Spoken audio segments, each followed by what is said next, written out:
Salt away, unpacking the meaning. Hello language learners. Today, we're going to dive into a phrase that might seem odd at first, but is quite useful in English. Have you ever heard the phrase, salt away? Let's break it down. To understand the phrase, let's first talk about salt. Salt, as many of you know, is a white crystalline substance used for seasoning and preserving food. In ancient times, before refrigeration, people would use salt to preserve their food, especially meats, to make them last longer. Now that we understand the preservative qualities of salt, we can dive into the figurative sense. When someone says they're salting something away, they typically mean they're saving or storing something for future use.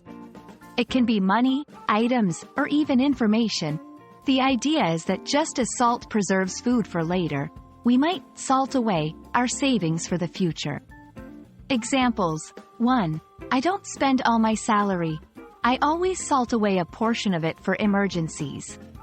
2. She's been salting away those old photographs, thinking they might be valuable someday.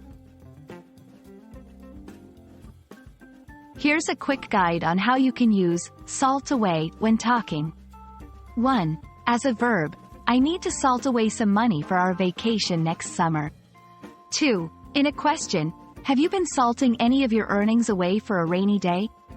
3. In a negative form, he didn't salt away any of his bonus, and now he regrets it. Remember, it's most commonly used in the context of saving money, but can be used in other contexts where something is stored or saved for later. There you have it. Salt away is a unique and handy phrase to know. It's a great example of how English often derives expressions from historical practices or everyday items.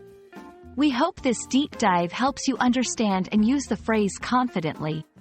Keep salting away those new vocabulary words and phrases, and see you next time.